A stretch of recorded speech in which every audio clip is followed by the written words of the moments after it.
Hey hey, me revoilà pour la deuxième partie de ce chemin de Compostelle que je vous partage avec une grande émotion et une grande joie. Alors j'ai regardé un petit peu les étapes pour voir, pour me rafraîchir un peu la mémoire, le nom des villes. Et donc le village dont je parlais précédemment, c'était Bazoches. Voilà.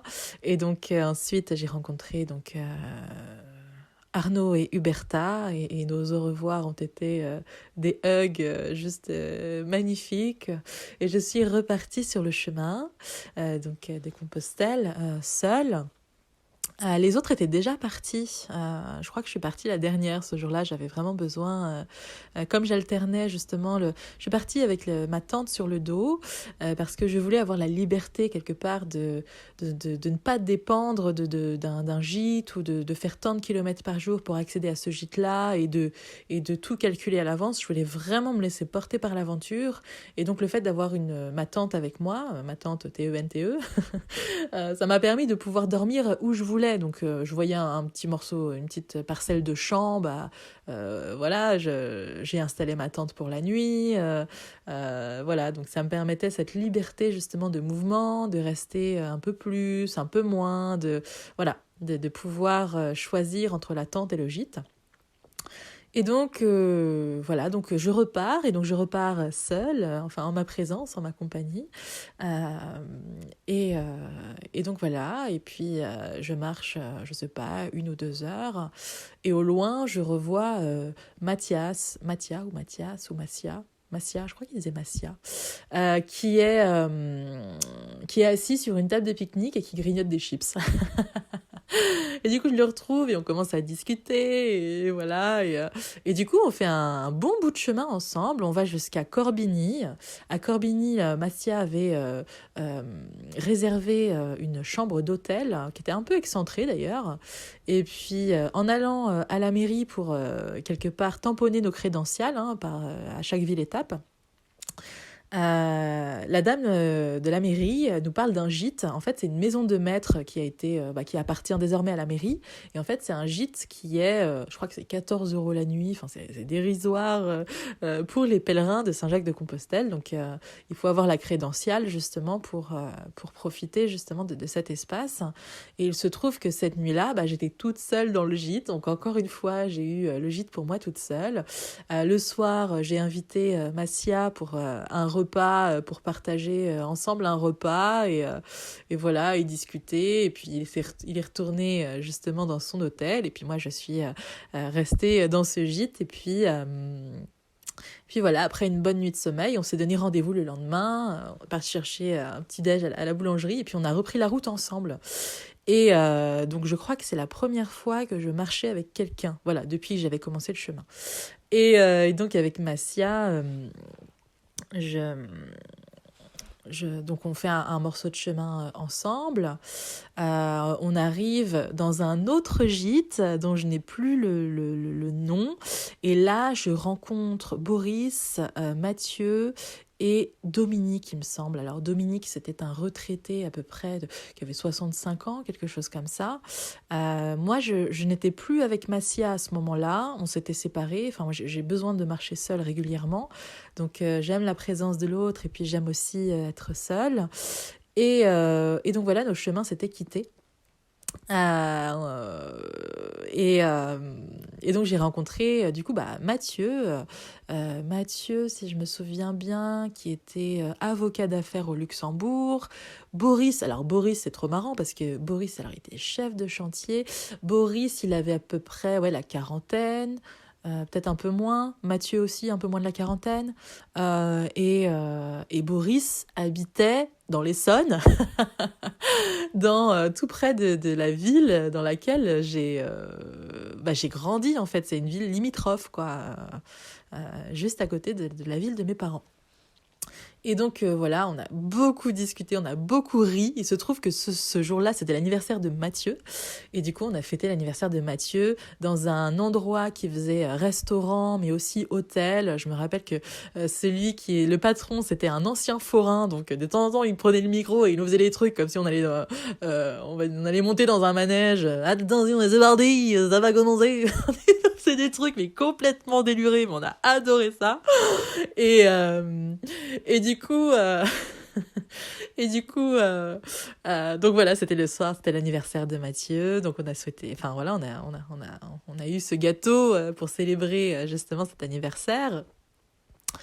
Et donc on avait marché toute la journée plus ou moins ensemble avec Boris, Mathieu et puisqu'on s'était rencontrés dans un gîte la veille. Et en fait, il m'avait dit bah nous on a réservé là, si tu veux viens là, on mange ensemble et tout. Donc voilà, je m'étais mise là et puis voilà, moi j'avais passé la nuit dans ma chambre, eux avaient loué leur chambre et puis le lendemain matin, je me suis mise en route aussi à peu près en même temps qu'eux, on avait pris notre petite déj, machin bref. Bon, ouais, je vous passe les détails peu croustillants. Mais voilà, on reprend la route et puis chacun va à son rythme, donc des fois il y en a un qui trace et puis qui attend les autres et puis des fois il a envie de partir et puis on se revoit pas et puis c'est ok, en fait tout est ok, il faut juste rester dans son propre rythme, c'est le plus important. Et donc souvent on se croise, on se recroise, et j'ai fait pas mal de chemin. Alors Boris, lui, avait l'urgence de marcher parce qu'il restait pas longtemps. C'était surtout un week-end, en plus il avait un sac super lourd, enfin voilà. Et j'ai surtout pas mal marché avec Mathieu. Et, et, euh, et donc, avec Mathieu, on arrive à Nevers et en fait, on se dit, bah, on arrive dans la ville et puis moi, je dis, bah, on va visiter la ville chacun de notre côté et puis si on se retrouve, on se retrouve. Et puis après, on s'est dit, ah bah, on avait le numéro de téléphone de l'un et de l'autre. Alors, on se dit, bah, si tu veux, on mange ensemble ce midi, machin truc. Mais alors, du coup, il est parti dans une cathédrale. Moi, je suis partie dans une église qui m'a tout de suite attirée. Et, et du coup, je suis rentrée dans cette église et je suis tombée sur une femme de la paroisse qui me dit « Ah, vous êtes de Saint-Jacques-de-Compostelle ?» Elle me dit « Venez avec moi ». Et en fait, elle m'emmène derrière, donc dans un endroit qui est inaccessible au public. Et donc là, il y a des tombes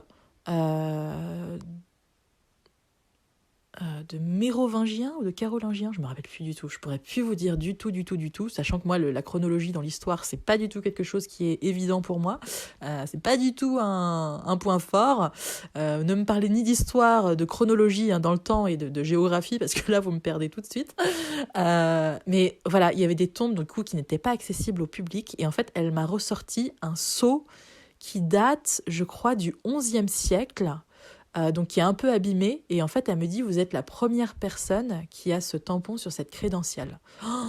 Et je me suis dit mais waouh, ce sceau là qui a traversé les siècles, mais c'est extraordinaire.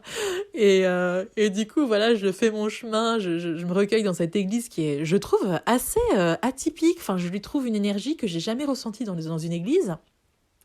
Et cette femme-là qui arrive au bon moment, alors que j'étais assise, j'attendais rien de nulle part, j'étais juste assise. Et elle me dit « Ah, mais elle voit mon sac. » Elle me dit « Vous faites Saint-Jacques ?» Et je dis « Bah oui. » Et puis là, elle m'emmène derrière avec ce seau un petit peu irrégulier au niveau du cercle, mais qui est extraordinaire et qui, du coup, restera gravé dans le temps puisqu'elle a tamponné avec ma crédentiale. Et du coup, je retrouve après Mathieu dans une crêperie pas très loin. Et je lui montre le seau, et comme lui c'est un passionné d'histoire, le pauvre il était dégoûté. Oh là là, mais c'était quelque chose. Non, mais vraiment ces échanges et du coup on reprend la route avec Mathieu et c'est une route qui est particulièrement difficile parce que ce jour-là, pareil, le soleil, en fait, on a beaucoup de bitume et le soleil vraiment tape très très fort. Et donc, c'est des grandes lignes droites en plus, vous savez, des grands axes là où il y a beaucoup de voitures. Enfin voilà, c'est pas les endroits les plus agréables. Et par moments, on passait par des plus petites routes. Donc ça nous faisait ça nous faisait vraiment ça nous faisait du bien, on va dire, d'être un peu loin de la civilisation, du bruit, voilà, du brouhaha de la ville. Et donc avec Mathieu on marche ensemble et puis il y a des moments où on n'en peut plus, alors qu'est-ce qu'on fait, on se met de la musique je me rappelle à un moment on est en train de marcher sur la musique de Rocky et du coup on se dit non mais on va y arriver, on va y aller. Ah mais c'est vraiment des moments, mais j'en pouvais plus tellement je riais à la fois de fatigue, de bonheur, de joie, c'était toutes c'est vraiment ces émotions, parfois ces extrêmes qui viennent se rencontrer et s'entremêler, mais qui rendent la vie encore plus vivante, vibrante. C'est quelque chose d'encore plus waouh, quoi. Et, euh, et c'est pour ça que je vous le partage aussi, c'est que, enfin voilà, c'est tellement des parts de vie, des bribes de vie qui sont extraordinaires pour moi. Et pourtant, ça ne demande rien. Ça ne demande pas d'argent, enfin, ça ne demande, ou très peu, enfin, ça demande, voilà, juste d'être là, présent à l'aventure, en fait. Parce que finalement, c'est pas l'argent qui va vous faire passer une belle aventure, c'est ce qu'on se laisse vivre, c'est la rencontre de l'autre, c'est les rencontres un peu furtives, mais qui apportent énormément. Voilà, et puis se laisser se voir, et puis ne plus se voir du tout, et c'est ok, en fait. Moi, j'étais ok vraiment avec le fait de ne plus revoir les gens jamais. Pour moi, c'était complètement ok, c'était l'expérience du moment qui était importante, en fait. Et, euh, et donc voilà, puis il y a des moments où c'est difficile. Alors j'ai eu la chance d'avoir un massage de Mathieu en faisant une pause pour me requinquer, pour me redonner de l'énergie. Et je te remercie infiniment, Mathieu, même si tu n'écoutes jamais cet audio. Mais voilà, je suis tellement heureuse d'avoir vécu ça et d'avoir pu vivre des grands moments d'humanité et de cœur à cœur. Et c'était vraiment génial, quoi. Vraiment, vraiment génial. Et donc voilà, et donc on reprend notre route avec Mathieu après ces petites pauses.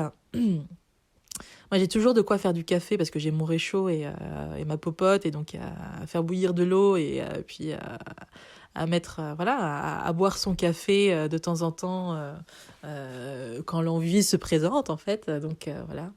Je nous fais un café, on passe un moment dans la nature, et puis Mathieu me propose de me masser, et du coup c'est vraiment ouais, c'est vraiment des moments que j'oublierai pas, parce que ça part ouais, je sais pas, d'une envie d'aider l'autre et d'apporter et de contribuer, en fait, qui sont voilà, qui sont des moments de vie d'une grande importance et précieux. Voilà, c'est ça que je cherche depuis tout à l'heure, qui sont précieux, c'est des moments précieux. Et donc voilà, donc on reprend notre route, accompagné par des musiques qui nous entraînent davantage.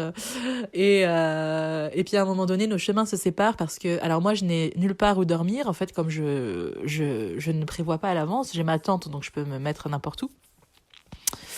Mais du coup, Mathieu avait réservé au même endroit que Dominique, donc qu'on avait rencontré il y a quelques jours, dans un hôtel-restaurant.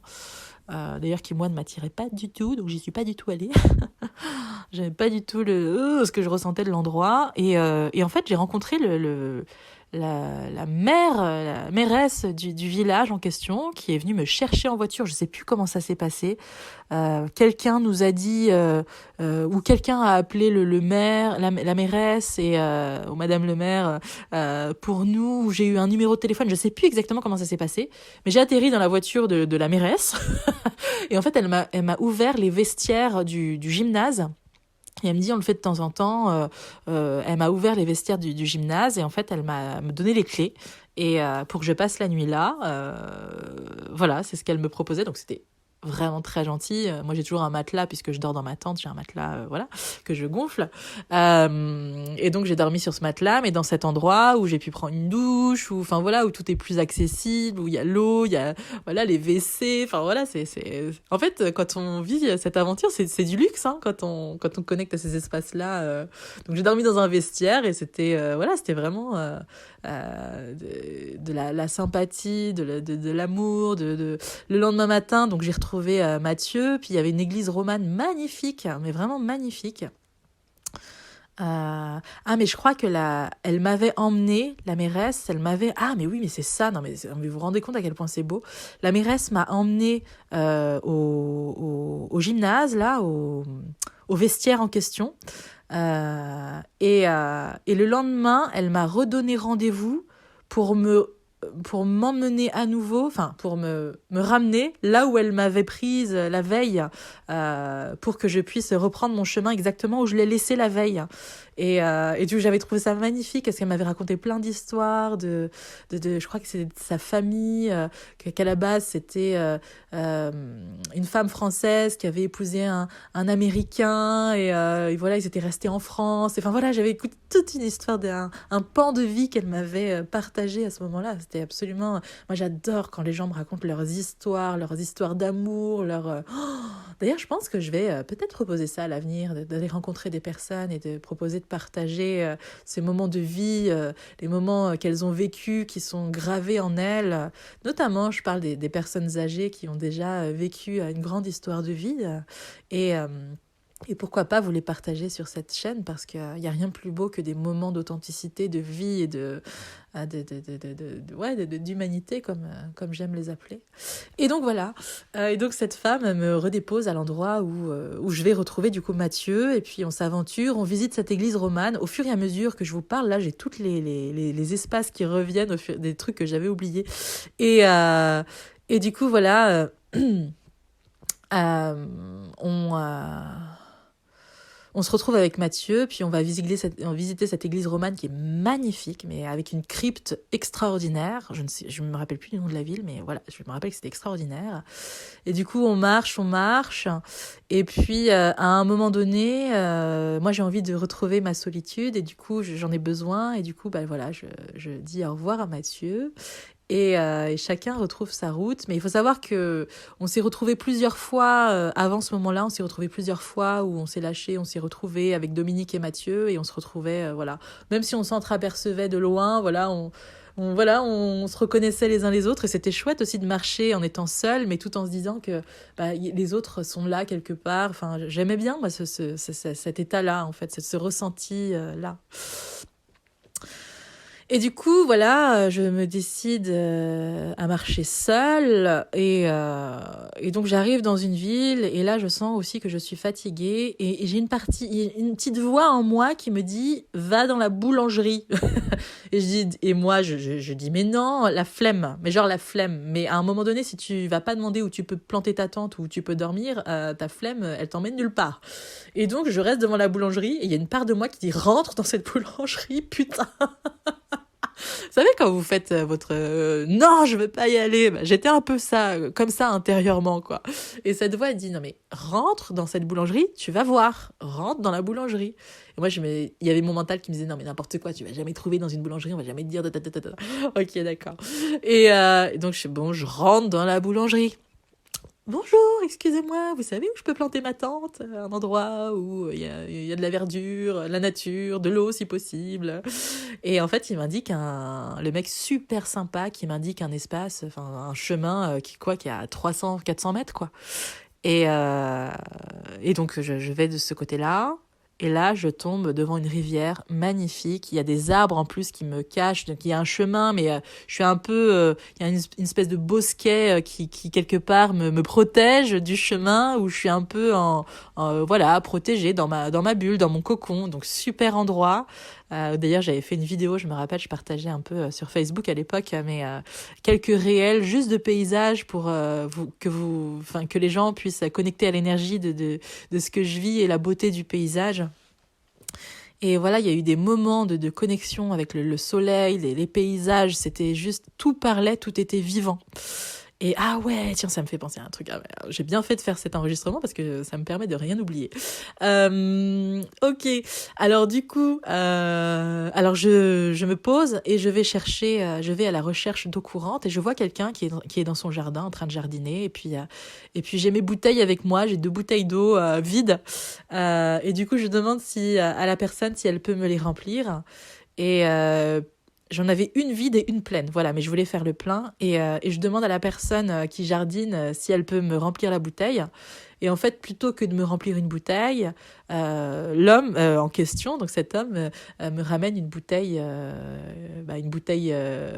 d'eau minérale neuve, quoi. Il me dit, ce sera mieux pour vous et tout. Enfin, mais trop mignons les gens. Et combien de fois, enfin, j'ai des personnes qui sont sorties, qui étaient soit dans leur jardin, soit qui entendaient les bâtons, parce que je marchais avec mes bâtons. Et qui disait, mais est-ce que vous avez besoin d'eau, vous avez besoin de quelque chose? Enfin, je dis, non, mais franchement, ouais. Mais qui me dit que l'humanité n'existe plus, quoi? Je refuse d'y croire. Et, euh, et du coup, donc voilà, je plante ma tente, du coup, vraiment dans un endroit hyper serein, dans un parc, voilà, avec des arbres, au bord d'une rivière. Il y a très peu de monde qui passe. Parfois, j'entends des enfants qui rient au loin. Euh, et donc, je plante ma tente et je reste dans ma tente et puis je m'endors. Et puis dans la nuit, vous savez, la nuit, il fait frais un peu, hein, surtout quand on est en bord de rivière et en bordure de rivière. Et euh,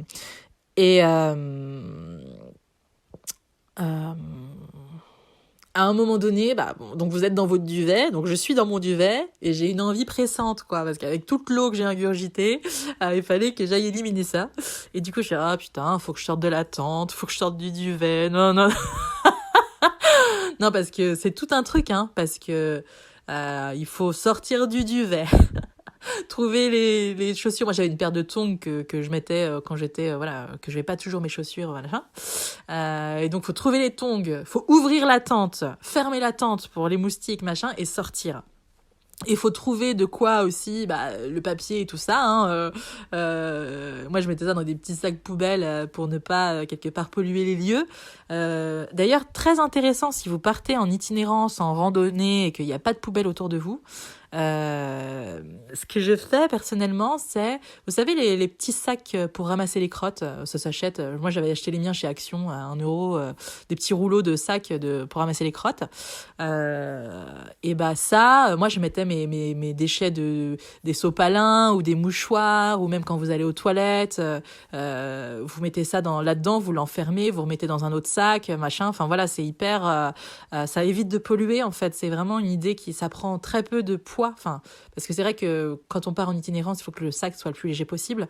Mais c'est très peu de poids et c'est très pratique et ça pollue vraiment. C'est vraiment pour ne pas polluer les lieux en fait. Et donc voilà. Bon bref, petit tips pour ce moment-là. Et donc il faut tout trouver avant de sortir. Donc c'est toute une logistique, Bon bref, je sors de la tente. Non mais là, j'ai rarement vu un ciel aussi étoilé. Tout était lumière. Enfin, le ciel, mais tellement beau. La Voie lactée, mais tellement bien, presque accessible, quoi. Vous voyez ce que je veux dire? Cette sensation qu'elle est toute proche et le ciel était illuminé comme je l'ai rarement vu. Et donc, je m'approche un peu dans l'herbe pour trouver mon coin, voilà. Et là, je vois des lucioles, s'il vous plaît. J'avais pas vu de lucioles depuis des années. Mais des années. Mais c'était juste incroyable. Je crois même que ce soir-là, j'ai vu une étoile filante. Non, mais c'est comme si j'étais sortie de ma tente et que j'avais vu miracle sur miracle. Je me suis dit, mais qu'est-ce qui se passe? Je vous assure que j'étais pas en train de dormir. Je vois des lucioles, je vois le ciel comme je l'ai jamais vu. Je me suis dit, waouh! Je remercie mon corps d'avoir eu envie d'éliminer toute l'eau que j'avais bu précédemment. Et je me suis dit, mais quelle expérience! Mais quelle expérience! Mais quelle expérience! C'était juste extraordinaire, quoi. Je ne pouvais que... Non, c'était magnifique, c'était magnifique. Et donc, voilà. Le lendemain, je reprends ma route. Je vais à la boulangerie en question me prendre mon petit déjeuner, là, celle à laquelle j'avais demandé la veille un renseignement pour planter ma tente. Donc je repars, je marche peut-être 1 ou 2 kilomètres, et puis je me pose sur un banc, et là je mange. Et il y a un homme qui vient vers moi, une cinquantaine d'années, qui me dit, mais vous savez, non mais, encore une fois, là, avec le recul encore plus, je me dis, non mais tout est... Non, mais tout est juste magique, quoi. C'est pas possible d'avoir vécu un truc pareil, quoi. Des fois, je me dis, mais tu l'as inventé, ton truc, c'est pas possible. Tellement c'est ouf à vivre. Et du coup, voilà, donc cet homme vient me parler pendant que je mange mon pain au chocolat. Et me dit, ne passez pas par le chemin officiel, là, de Saint-Jacques, parce que c'est impraticable. les tracteurs pour vos chevilles et tout, les tracteurs, c'est des fossés qu'ils ont créés, quoi. Là, on est sur des tranchées, quoi. Bon, il me dit ça en rigolant, mais il me dit, vraiment, je vous recommande. Et en fait, je vois que le mec, il insiste, il me le dit au moins 5 fois. Je fais, oula, c'est pas l'homme qui parle derrière ça, c'est qu'il y a quelque chose d'autre à vivre ailleurs, en fait. Et donc, quand on écoute cette voix, on pourrait être agacé par l'humain qui insiste, mais quand on y regarde un petit peu plus, quand on va regarder un peu plus loin, en fait, on voit que c'est le chemin qui s'exprime à travers l'homme. Et du coup, je décide de l'écouter et du coup de suivre un canal. Il me dit de suivre un canal. Et donc, je suis ce canal, voilà, en bordure, voilà, c'est au bord d'un canal. Hein. Donc, je marche sur l'herbe. Le temps est particulièrement agréable, il fait pas trop chaud, c'est encore le matin, donc c'est chouette. Et là, je me suis dit, j'ai regardé qu'il y avait un camping dans la ville d'après.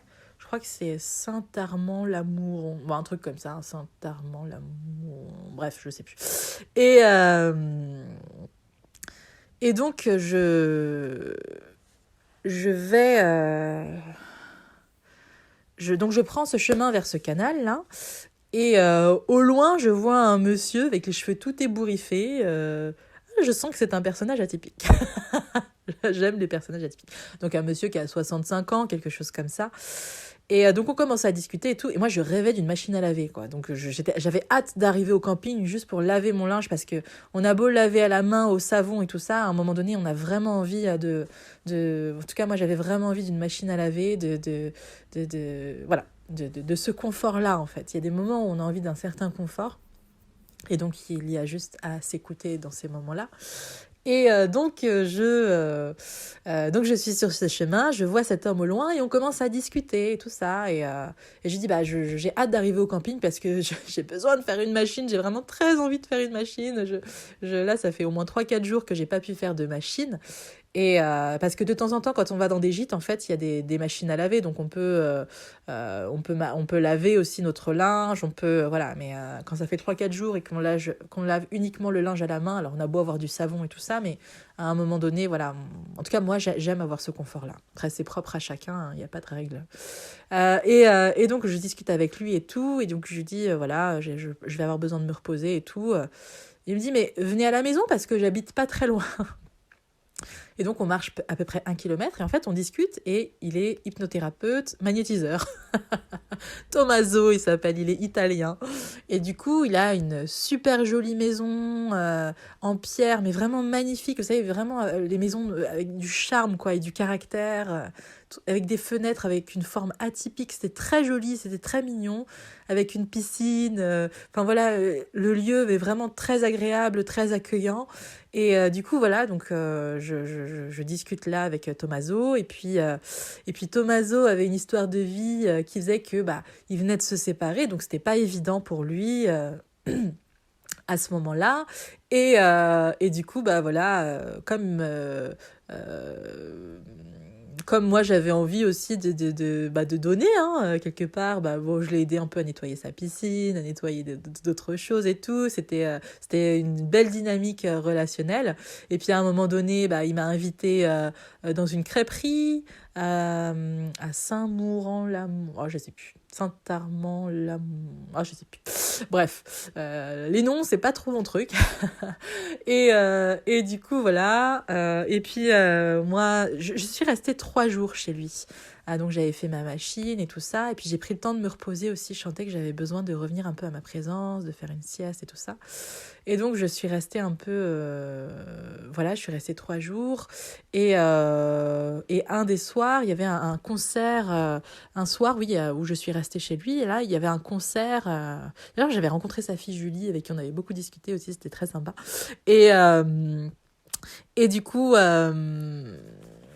donc un des soirs, voilà, il y a un concert et donc Tommaso me dit viens, on va manger là-bas et tout, il y a un truc sur place, il y a un concert au bord d'un lac, magnifique le cadre, franchement de la végétation partout, trop chouette. Et du coup on arrive, c'est blindé de monde, mais blindé de monde. Et donc en fait il y a pas une table de disponible, mais juste avant il s'est passé un truc, une rencontre d'âme mais en silence, sans un regard. Je vois une femme qui est comme abattue par la vie. Elle est côte à côte avec son mari et en fait, elle a, dans son regard, elle a perdu la vie, clairement. Elle est là, mais elle est un peu absente d'elle-même. Et je me vois la regarder, mais encore une fois, c'est pas moi, c'est plus grand que moi, c'est plus grand que nous qui passe à travers nous pour redonner la vie à d'autres personnes. Donc, c'est pas moi en tant qu'humaine, mais c'est, on va dire, le divin qui s'invite à travers nous pour réanimer d'autres personnes. Et en fait, il y a un regard qui passe et je me vois lui sourire. Et je vois que mon énergie dans mes yeux passe dans ses yeux, je vois ce qui se passe. Et ça, comme ça la ramène à quelque chose de vivant, quoi. J'allais dire, ça la ramène à la vie, mais c'est pas moi qui fais l'expérience, hein. Moi, j'observe en tant qu'humaine. C'est quelque chose qui passe à travers moi. Donc, c'est pas moi qui lui redonne la vie, c'est ce qui passe à travers moi, au même titre que des personnes qui me disent prenez plutôt ce chemin.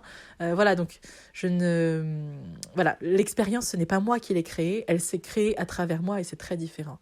Euh, et j'ai senti qu'il y avait comme quelque chose qui était revenu. Et parce que moi, à ce moment-là aussi, j'étais tellement ouverte à l'autre, tellement dans un état d'esprit d'amour et de rencontre de l'autre, que ça s'est joué à travers moi parce que j'étais dans une vibration qui permettait ça. En tout cas, pour le divin de s'inviter et d'œuvrer à travers nous, à travers moi. Et du coup, cette expérience, elle m'a encore plus réveillée moi-même, pour vous dire. Parce qu'en la voyant se réveiller, c'est comme si ça m'avait encore plus réveillée moi-même. Et c'était juste, mais beau, quoi, juste de voir le divin chez l'autre, qu'ils allument le divin chez soi, qu'ils rallument le divin encore chez soi. Enfin, c'est c'est le divin qui rebondit et qui se reflète et enfin, je trouvais ça magnifique. Et donc, on commande de trucs. Moi, je me rappelle, j'avais pris un burger végé à ce moment-là, qui avait été super bon d'ailleurs, mais il y avait la queue, machin, truc. Et donc là, on a nos assiettes. Et on sait pas où s'asseoir parce que c'est blindé de monde. Et donc on va vers des tables là-bas un peu plus au fond et il y a quelqu'un qui nous appelle venez, il y a de la place ici et tout. Et alors mais je suis tombée à une table mais trop marrante. Je me rappelle pas du tout des prénoms, mais il y avait un couple et il y avait la mère du mec du couple en question. Et mais c'était trop fort. Et le couple, mais ils étaient le jour et la nuit. Elle très réservée, très oulala, faut surtout pas au service de l'autre, très yin, très et son compagnon hyper yang, hyper expansif, hyper je dis tout haut ce que je pense. Enfin, c'était très drôle. Pourquoi c'était très drôle? Parce qu'encore une fois, j'ai rencontré le monde près de chez moi. C'est-à-dire que moi qui ai habité Ville-l'Abbé pendant 10 ans, donc dans l'Essonne, le mec en question habitait Mency. Donc, c'est vraiment la ville collée à Ville-l'Abbé. Et je me suis dit, non, mais waouh, mais c'est pas possible de rencontrer. Là, je devais être, je sais pas, à 400 km de chez moi, quoi. Et donc, je me suis dit, non, mais waouh, c'est fou, quoi. Et c'était trop drôle parce que... Oh, non, mais c'était très drôle. C'était très drôle, pourquoi? Parce que les personnes qui chantaient, l'orchestre en question, les chanteurs, par moment chanter régulièrement faux. Moi, je sens tout de suite quand quelqu'un chante faux ou quoi, et quelque part, c'est pas que ça va je sens que c'est dissonant et que c'est pas... je sais pas comment vous l'expliquer, mais à un moment donné, je pars en fou rire. Alors, on était suffisamment loin pour ne pas être vus par les personnes qui chantaient. On les entendait, mais par exemple, moi, j'étais dos à ces personnes-là sur une table excentrée, quoi. Et et le mec en face, le mec super drôle là que j'ai adoré sa personnalité hyper solaire et tout, mais commence à dire non,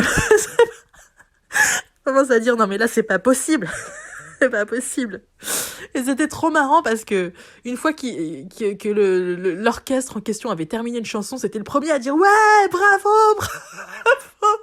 Et moi, c'est cette incohérence de ce que je pense et de ce que je mets en lumière. J'étais morte de rire. J'adore les incohérences aussi assumées en fait.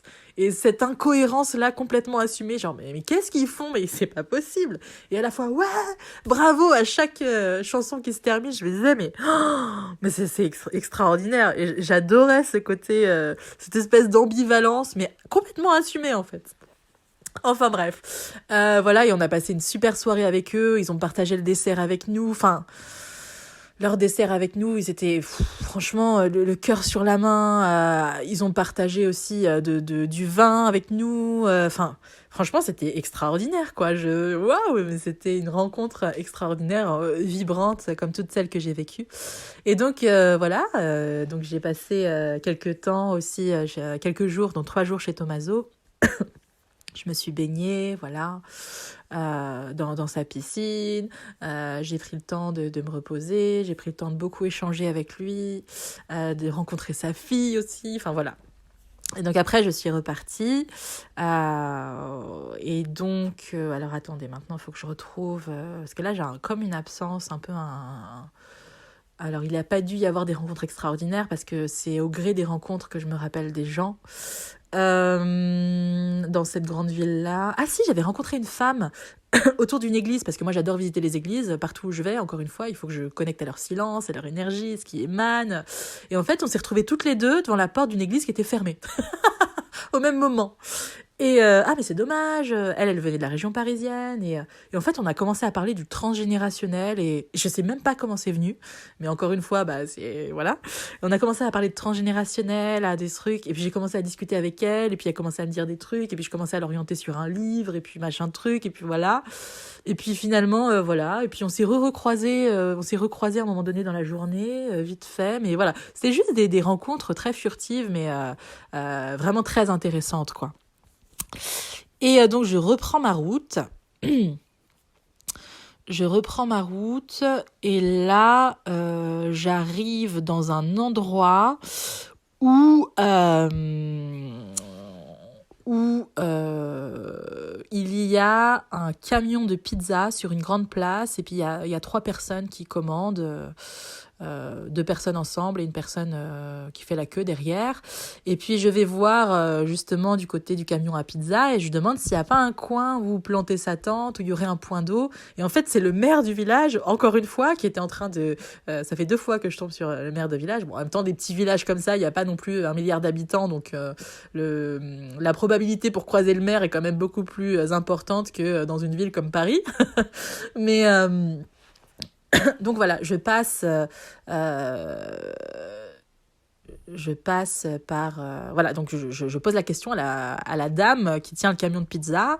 Et en fait, le maire me dit « Ah non, il n'y a rien ici. Par contre, je peux vous emmener en voiture au camping à côté si vous voulez. Il n'y a pas de souci. » Machin, enfin, super sympa, jeune, dynamique. Enfin, voilà, le maire, enfin, voilà, il avait mon âge, quoi. Donc, hyper... enfin, c'est un peu voilà, la génération qui fait que c'est direct, c'est assez... voilà. Et en fait, derrière, il y avait un autre homme qui faisait la queue et qui disait, il me dit, moi j'ai un grand terrain, j'ai une maison à 5 minutes en voiture. Il me dit, si tu veux, tu viens dormir à la maison, tu plantes ta tente, il y a ma femme et mon fils qui sont là, tu viens prendre une douche si tu veux, et puis voilà, et donc je viens avec lui, donc il m'emmène en voiture chez lui, et donc je rencontre sa femme avec leur enfant, et donc il m'invite à boire une bière ensemble et tout, et puis moi je mange ce que j'ai à manger, et j'avais des... Je m'étais approvisionnée en nourriture précédemment. Je retiens pas toujours tout, mais voilà. Et, euh, et donc voilà, je le suis dans sa voiture, et puis donc il m'amène chez lui, et là je tombe dans un coin mais magnifique, vaste étendue, avec une vieille maison complètement à l'ancienne, avec des dépendances et des chevaux. Hein. Moi, mon histoire me rappelle un peu aux chevaux. À chaque fois, j'ai cet élan d'aller à la rencontre du cheval. Dans ma vie, en tout cas, il y a toujours des périodes où je suis rappelée à reconnecter, non pas à faire du cheval, hein, mais à reconnecter au cheval, à l'énergie du cheval. Donc bref, et donc je plante ma tente entourée de chevaux, entourée alors il y a un chien aussi, et donc voilà, et donc je prends il m'offre une bière, on discute, voilà, de nos vies respectives. Donc je passe la nuit, et le lendemain il me ramène là où il m'a laissé. Et donc à cette place où il y avait ce camion de pizza. Et donc là je marche un petit peu. Et par contre, au niveau nourriture, là, je commençais vraiment à être juste. Et mon short aussi commençait à être complètement troué, complètement dans un état... Enfin voilà, je me dis, il faut vraiment que je trouve un autre short, quoi. Et je sais pas si ce qui s'est passé, si j'ai sonné à la porte de quelqu'un ou si la personne, je crois que je crois que la personne était peut-être, je sais pas si la personne était,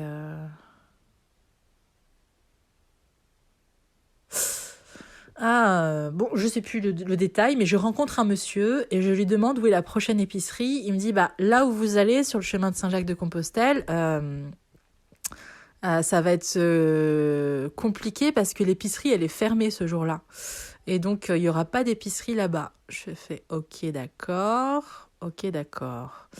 Et il me dit, mais et donc j'allais pour prendre le chemin de Compostelle. Il me dit, mais non, mais passez plutôt par la route parce que encore une fois, c'est moi qui le dis, mais il me dit, c'est pas praticable, c'est pas très praticable si vous passez par là. C'est la deuxième personne qui me le dit, hein, de pas prendre le chemin là, vraiment.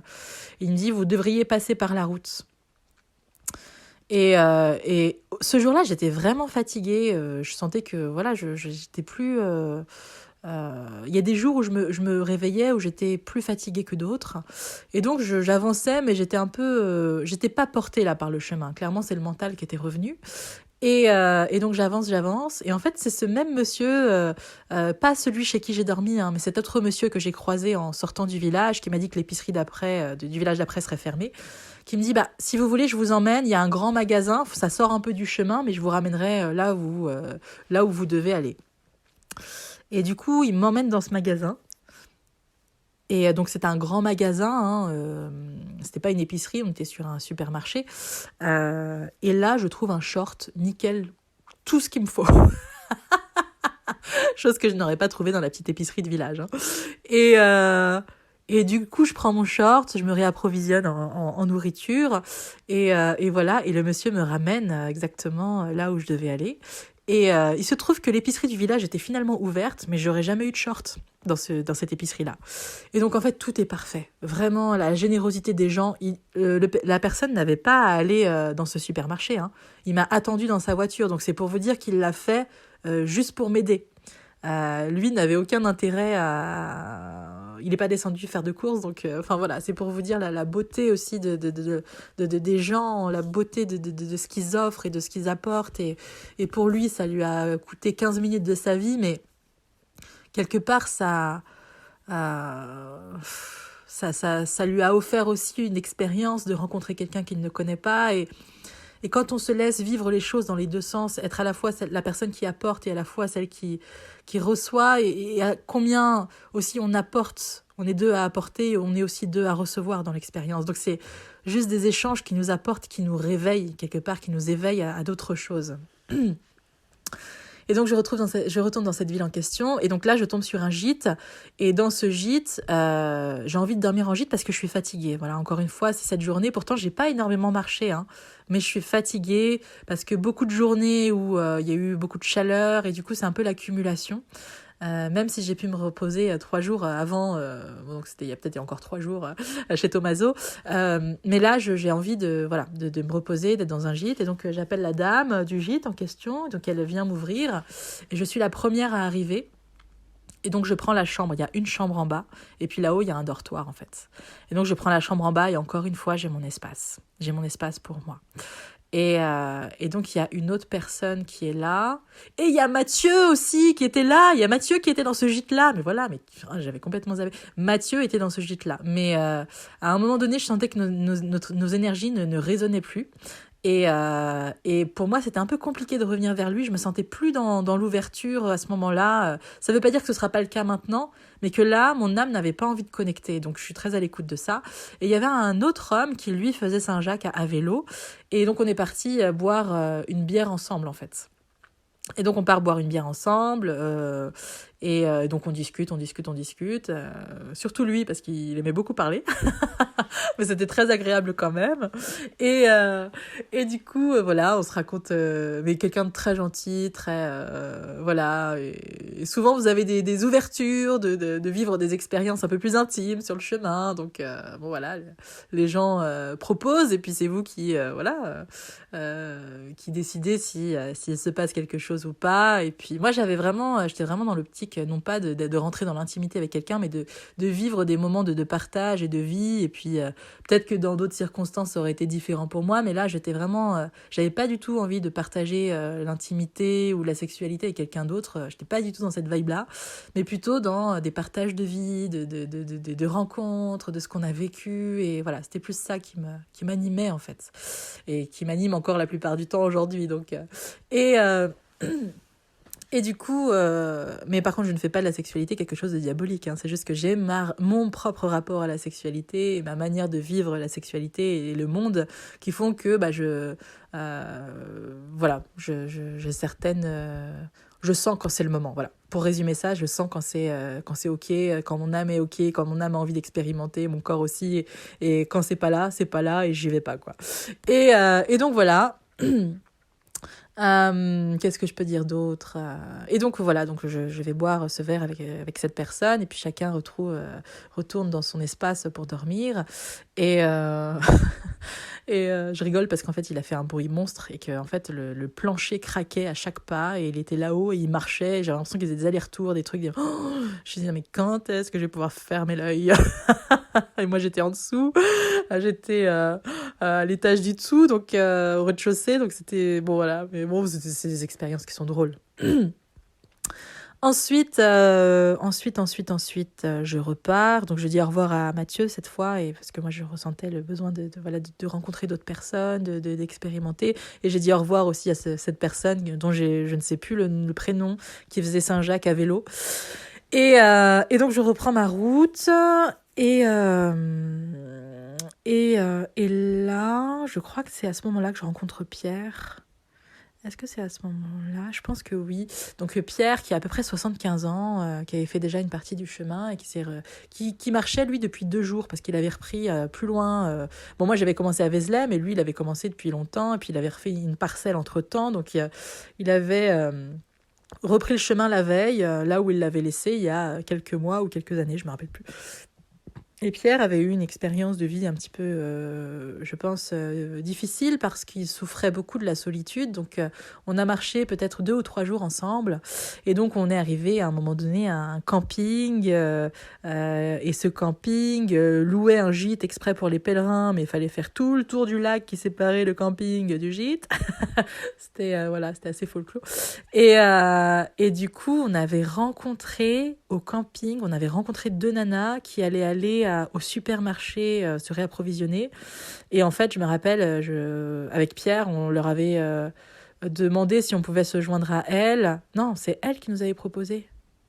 Elle nous avait proposé, justement, pour se réapprovisionner, parce qu'on avait discuté, tout ça, de nous emmener au supermarché le plus proche pour se réapprovisionner. Puis le soir, on avait fait à manger, on avait discuté avec Pierre, on avait mangé ensemble, voilà, on avait mis une porte. Je me rappelle, on avait pris on avait envie de manger, il y avait un étage, on avait pris une table de l'intérieur, on l'avait mise dehors, on avait juste mis 2 chaises, et du coup on avait la vue sur le lac, sur la nature, sur voilà, sur ce qui restait de verdure en période de canicule, et sur l'herbe, voilà, qui était un peu desséchée. Mais voilà, c'était des moments de vie vraiment très intéressants, et à partager vraiment la vie de l'autre, finalement, le temps d'une journée ou 2 ou 3, et puis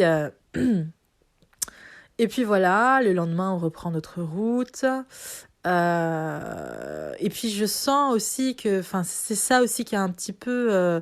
parfois, vous êtes avec des personnes qui attendent après vous pour agir, en fait. Et moi, j'ai vraiment besoin d'écouter ma propre impulsion, ma propre guidance, et j'ai du mal quand les gens commencent à dépendre, parce que chacun fait son chemin, et quand l'autre commence à dépendre de notre propre rythme pour faire les choses ou quoi, pour moi ça devient lourd, en fait. J'ai besoin que l'autre soit dans son écoute, dans ce qu'il a à vivre, et que moi je reste dans ce que j'ai à vivre, mais sans avoir à, quelque part...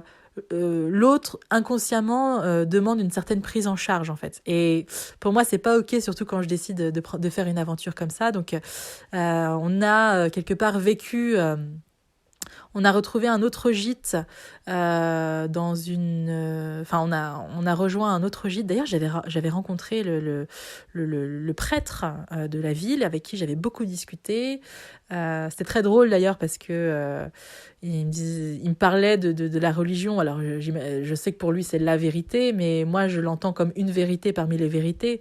Et du coup, il me parlait en me disant, comme si je n'étais pas dans la vérité, parce que je n'étais pas dans la religion catholique. Et du coup, c'était très drôle il n'arrivait pas à s'extraire de ses propres croyances, peut-être pour s'ouvrir à la possibilité qu'il pourrait y avoir d'autres choses, mais il reconnaissait qu'on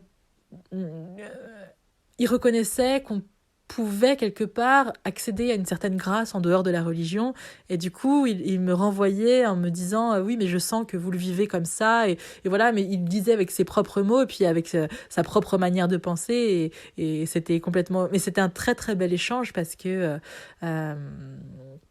il y avait aussi ce désir chez lui comme chez moi d'aider l'autre profondément en fait, et de vivre des moments de vérité, de qualité, de connecter d'âme à âme, et en fait on s'est parlé plusieurs fois, et je pense que notre âme était sensible à l'âme de l'autre. Alors non pas du tout dans une relation charnelle, romantique ou quoi, mais vraiment dans des échos d'âme, dans une relation de d'âme à âme, au-delà de tout ce qu'on peut croire, de ce qui peut émerger entre un homme et une femme.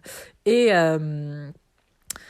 du coup, tiens, d'ailleurs, j'ai envie de vous raconter une anecdote qui n'a rien à voir, mais à voir un peu quand même. Je reviendrai là, je mets un... Attendez, je plante un autocollant pour y revenir dans ma tête. C'est là aussi. Vous savez, tout à l'heure, je vous parlais d'immobilisme. Et une fois, ça m'est arrivé aussi, et je pense que je vais prendre le temps de vous parler de cette expérience. Je suis allée à Saint-Benoît-sur-Loire. Il y a une abbaye, je crois, qui est l'abbaye de Saint-Benoît-sur-Loire, l'abbaye de Fleury, Saint-Benoît-sur-Loire, quelque chose comme ça. Il y a une crypte magnifique, mais vraiment magnifique, avec des reliques de Saint-Benoît. Et la crypte, elle envoie du lourd, hein. Vraiment, si vous n'avez pas visité cette abbaye, l'énergie, l'intensité qu'on ressent dans cette crypte, c'est assez incroyable. Voilà. Et en fait, je vois qu'à un moment donné, avant de visiter cette abbaye, je me pose, je me gare et je reste dans ma voiture. Et encore une fois, j'avais envie d'éliminer toute l'eau que j'avais bu dans la journée. Et il y avait des toilettes juste à côté. Mais il y a un truc qui me bloque et je reste dans une forme d'immobilisme. Je fais OK, il n'y a rien qui bouge. Je ne bouge pas de ma voiture. Et là, pareil que ce que je vous ai raconté dans la première partie. Vous savez, quand votre âme sait qu'il y a quelque chose à vivre, mais que votre corps ne le sait pas encore, que votre personnalité ne le sait pas. Et donc là, j'attends au moins 20 minutes, une demi-heure dans ma voiture, hein, pour vous dire. Vous donner un aperçu un peu, voilà. Je sors, donc voilà, je vais éliminer ce que j'ai éliminé, hop, et je rejoins l'abbaye, et donc je prends le temps, je vais à la crypte, je crois que je reste à peu près 3 quarts d'heure en tout, hein. Et donc je suis dans l'abbaye, et je prends depuis l'intérieur une photo de la grande porte d'entrée, et depuis l'intérieur, et donc on voit le soleil qui s'invite, et je trouvais la scène magnifique, donc je prends cette photo. Et en fait, au moment où je peux prendre la photo, il y a un mec qui arrive et qui ouvre grand les bras en faisant genre « Tadam !» Genre « C'est moi que v'là !» Et en fait, on commence à discuter et tout. On commence voilà, on parle d'ésotérisme, de symbolisme, de franc-maçonnerie, de tout ça, voilà, et donc je rencontre Gilles, et donc on discute, et puis on s'assoit à l'église, on discute. Donc j'allais partir moi à ce moment-là, hein. Je prenais une dernière photo de la porte finalement pour quitter l'abbaye, et voilà, ce qui explique l'immobilisme de 20 minutes dans la voiture pour vraiment connecter au timing divin et rencontrer Gilles finalement. Et donc, si j'étais partie 20 minutes, ne serait-ce qu'une minute plus tôt, je l'aurais jamais rencontré. Gilles, 75 ans, qui roule sur une Harley. Enfin, voilà, totalement atypique et totalement vivant, j'adore. Et du coup, on discute. Et donc là, à Saint-Benoît-sur-Loire, hein, je suis hors chemin de Compostelle. J'avais juste décidé de visiter le lieu, je m'étais sentie appelée à sortir de chez moi et à visiter voilà cette ville. Ce jour-là, j'étais vraiment dans cet élan d'âme. Et du coup, je rencontre Gilles, on discute et tout. Et dans ma tête, je me dis, ah, c'est l'heure de l'apéro, je boirais bien l'apéro. Et Gilles, il me dit, mais c'est l'heure de l'apéro, là. En fait, il dit tout haut, tout ce que je pense tout bas. Et du coup, il me dit, mais bah viens à la maison, viens manger à la maison. Il y a Annie, sa femme, il y a ma femme qui va pas tarder à arriver. Viens manger à la maison et tout. Allô Annie, oui, alors je viens de rencontrer Sarah et tout.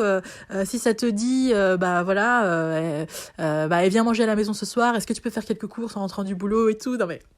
Et du coup, j'arrive chez Annie et Gilles, qui sont extraordinaires. Donc, je fais la connaissance d'Annie, que j'ai revue par la suite une autre fois, parce que je suis revenue à Saint-Benoît. Et, et donc Gilles me parle d'une autre femme aussi qui est très intéressante. Et je vais pas rentrer dans les détails parce que là, ça rentre dans c'est de l'ordre d'un peu du confidentiel. Mais d'une autre femme que j'ai rencontrée par la suite où je suis revenue. Puis après, on s'est revus tous les trois. Enfin voilà, pour parler justement de symbolisme, d'ésotérisme, de choses qui sont vraiment vivantes, qui nous animent quelque part, qui sont de l'ordre de l'immuable, du langage de l'âme.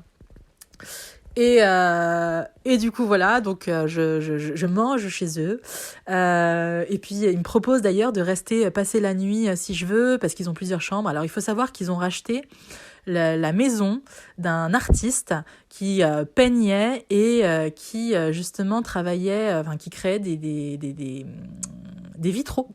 Et du coup, les vitraux, certains des vitraux de l'abbaye de Saint-Benoît-sur-Loire ont été fabriqués par cet artiste, créés par cet artiste, dont j'ignore, je ne me souviens plus du nom. Mais ce qui est intéressant, c'est qu'il avait une manière de peindre qui était très géométrique, un peu cubique. Et ce qui est très drôle, c'est qu'en entrant dans cette maison, Annie s'est mise à peindre des toiles très similaires, elle qui n'avait jamais touché à la peinture. Donc il y a vraiment des choses qui se passaient dans cet espace, qui avait été imprégné de l'artiste et de son art, si bien que du coup Annie s'est mise par la suite à peindre avec une signature, un peu une vibration très similaire à celle de l'artiste. Donc c'était extraordinaire, encore une rencontre d'âme, une maison très atypique, une maison d'artiste quoi, avec des pièces, avec des couleurs, tout ce que j'adore, hein, vraiment, voilà. Et donc voilà, donc j'étais retournée chez moi. Puis une autre fois, j'étais revenue à Saint-Benoît-sur-Loire, mais là j'avais pris un gîte. J'avais voulu louer une chambre du gîte, et d'ailleurs ce soir-là, il n'y avait encore une fois personne, donc je me suis retrouvée seule dans le gîte. Donc j'adore dormir en étant seule dans l'espace dans lequel je dors, pour vraiment me recharger. Donc donc voilà, j'ai un énorme gîte pour moi toute seule. Et puis Gilles a un ami qui est prêtre. Et il me dit, ce serait bien que tu rencontres le père... je me rappelle plus. Le père... Je ne sais plus. Et donc, j'ai cette rencontre en tête-à-tête avec ce père. Et en fait, plutôt que de parler de religion, on a parlé de l'humain derrière. Ce qui se jouait quand on était en communauté, quand on était il m'a vraiment... je partagerai pas ici des détails parce que voilà, mais il m'a vraiment parlé exactement de la manière dont il vivait les choses, et parfois avec certaines... à aucun moment il a voulu enjoliver en fait ce qu'il vivait au quotidien. Il m'a parlé parfois que c'était de la dureté, parfois de l'expérience, et à un moment donné je lui ai dit mais avec toutes ces expériences et cette foi renouvelée au quotidien, mais vous devez avoir une foi inébranlable en Dieu maintenant. Enfin je veux dire, il me dit mais je ne suis pas certain, il me répond ceci, je ne suis pas certain de son expérience, mais de son existence. Je ne suis pas certain de son existence, mais ce dont je suis certain, c'est qu'il m'aime inconditionnellement. Oh, et là, j'étais, waouh, la réponse, waouh, mais vraiment waouh. Et j'étais mais transcendée parce que c'était l'homme qui parlait. Et il se cachait pas derrière justement ce personnage le personnage qu'on vit tous. Hein.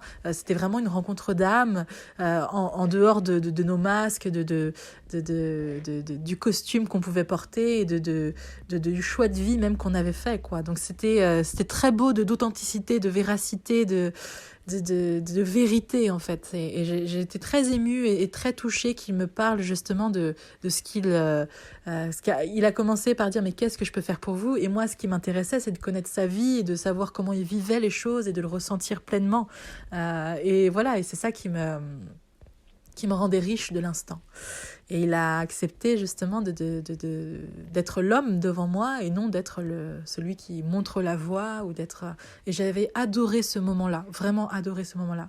Et j'ai revu Gilles et Annie à plusieurs reprises, vraiment dans des moments de partage, de profondeur extraordinaire. Et donc voilà. Donc j'en reviens à du coup ce prêtre que j'avais rencontré, avec qui je me rappelle qu'il m'avait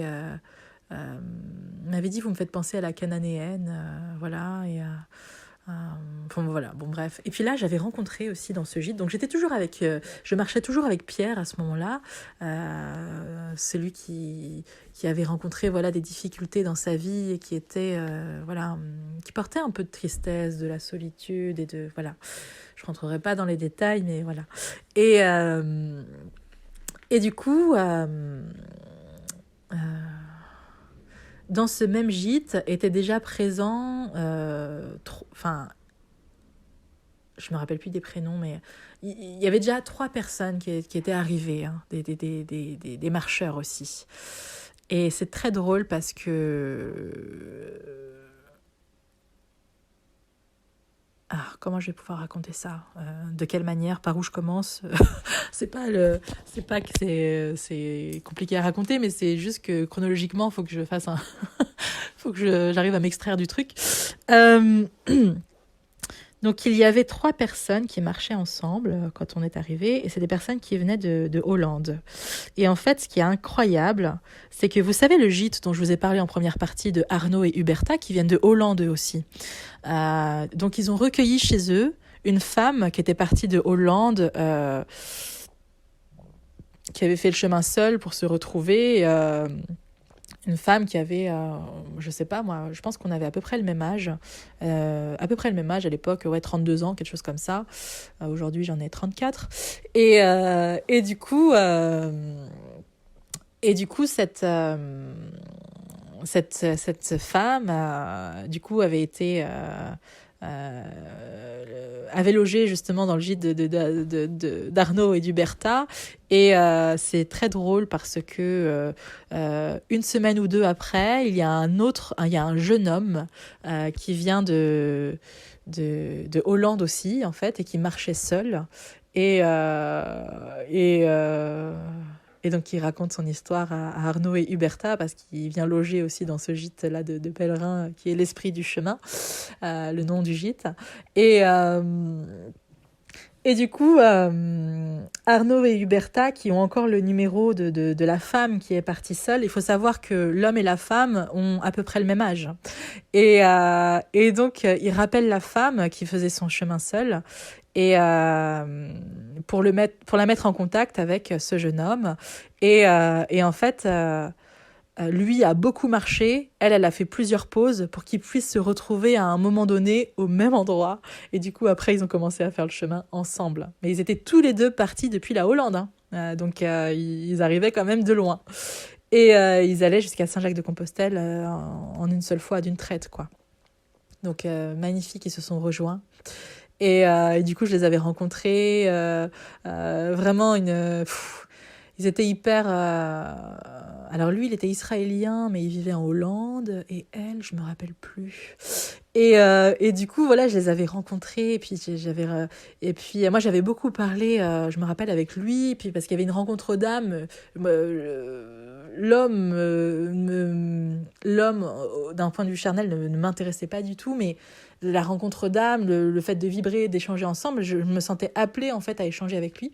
Et je pense d'ailleurs que ça a généré chez la personne à qui l'a rencontré quelque chose de l'ordre d'une trahison ou d'une jalousie. Et du coup, ça a été quelque chose qui pour elle a été un élément déclencheur, alors que pour moi c'était pas du tout, parce que je pense qu'ils commençaient à tomber amoureux l'un de l'autre, mais le fait de devoir parler avec autant d'enthousiasme et tout ça, je pense que ça a provoqué chez elle quelque chose qui a quelque part a été une soupape, hein, parce que ce qui nous déclenche, ça nous permet aussi d'aller plus loin dans nos émotions. Et du coup, après, je les ai vraiment laissés dans leur espace et voilà, je voulais pas interférer. Et puis moi, j'ai retrouvé Pierre aussi. À ce moment-là, j'étais toujours avec Pierre. On faisait le chemin ensemble. Et puis ensuite, moi, alors Pierre a arrêté le chemin parce que il avait quelque chose à la jambe qui lui reprenait, quelque chose de cutané, il me semble, qui venait avec le soleil, mais qui pouvait être un peu dangereux pour lui. Je sais plus ce que c'était exactement.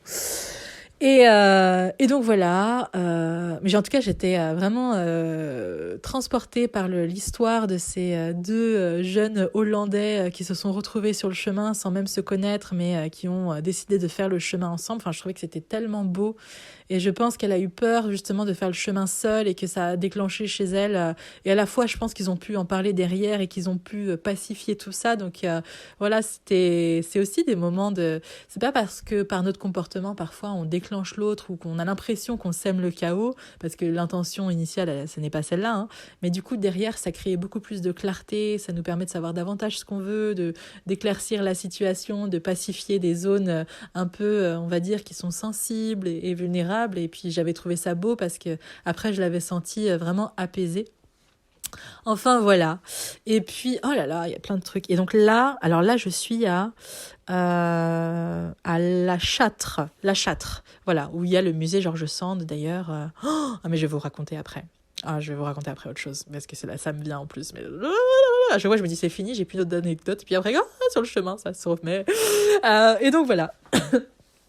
Et donc, je vais peut-être faire un autre épisode. Donc, je vous dis à très bientôt pour la suite.